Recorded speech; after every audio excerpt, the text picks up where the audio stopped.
Earlier in the show, when it was all said and done, who would be the better quarterback? Would it be Aaron Rodgers or would it be Brett Favre? And the results are in from the Twitter. Aaron Rodgers, 67%. Brett Favre, 32%. Take a look at Rodgers because he does make a case. This is what we've been able to compile.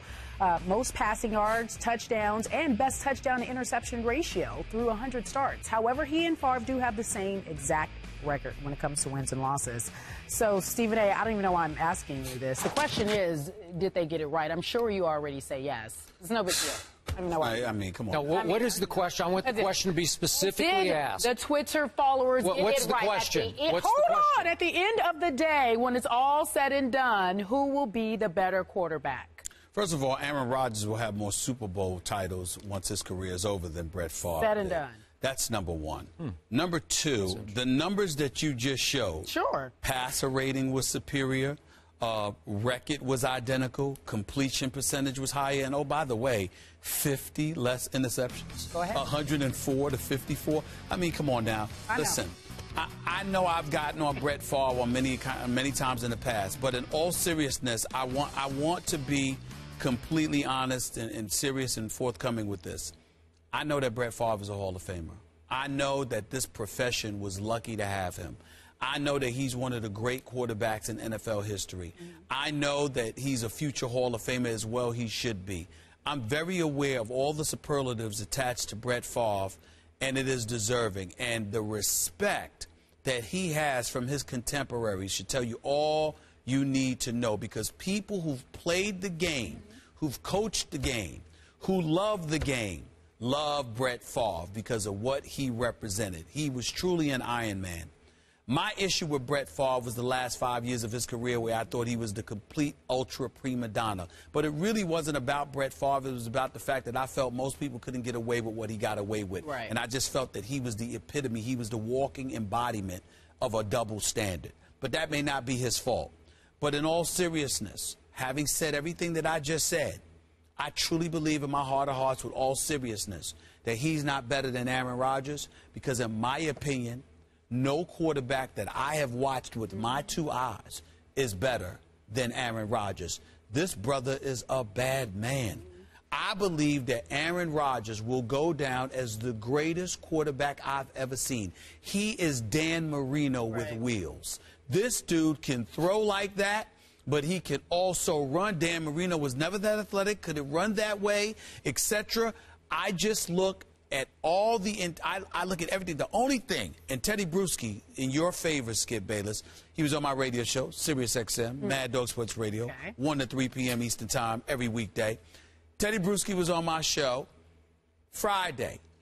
And Skip Bayless, for you to know, the one thing he brought out about Tom Brady, he said, look, you can talk about Aaron Rodgers all you want to, but he pointed out the leadership element, that intangible. I got that part. I got that part, because Tom Brady, to me, is just a special. I'm talking about mentally, you know, spiritually, how he goes at his job. There's something special about Tom Brady.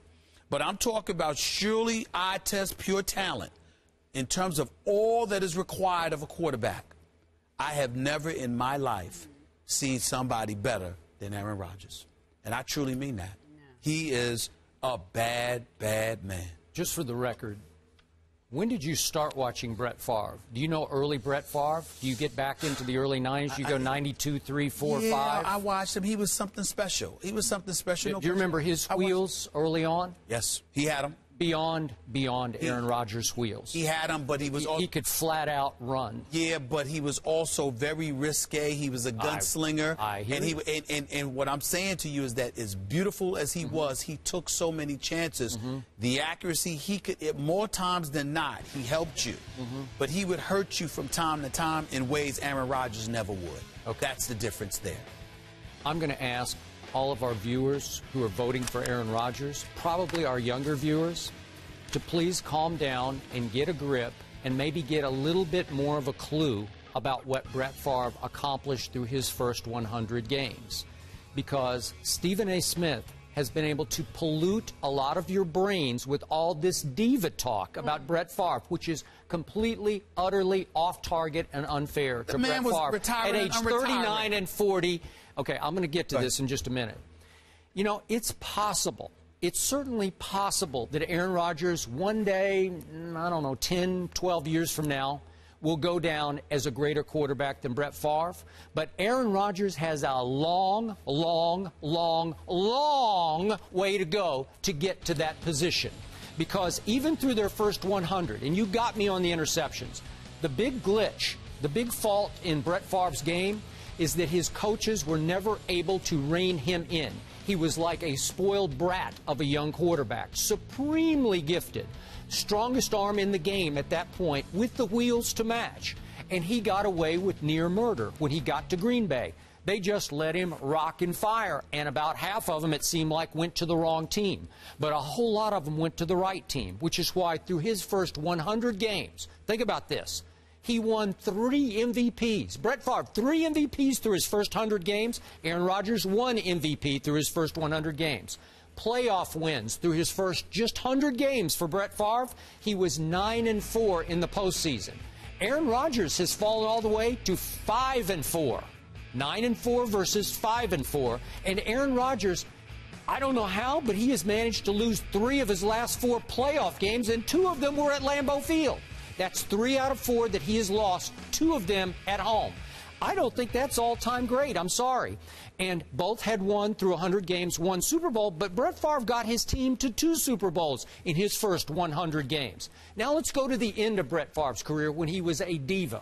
Well, wait a minute. That last part about the Super Bowl, that the jury may still be out because that's in a season. I'm just doing through 100 here. But I'm saying, but that's through 100 games. But what I'm saying is, what if Aaron Rodgers gets Green Bay to the Super Bowl this year? Okay, but now I'm going to. You're going to say it's 103 games? Well, yeah, he didn't do it through the first 100. Okay, we're matching up 100 to 100. That's what happened last night. Am I right? All right. Thank you very much. 100 games left in the regular season. Now, go ahead. Do you know how many longevity records that Brett Favre still holds? Obviously, the Iron Man record of 321 straight starts. And God bless Aaron Rodgers, but last night, he took a couple of chances that I thought were a little dicey. So did I. Where he was saying, so did I. You know, I got this. I think I'll take one more lunge here and see if I can get another yard. Maybe I can get to the goal line.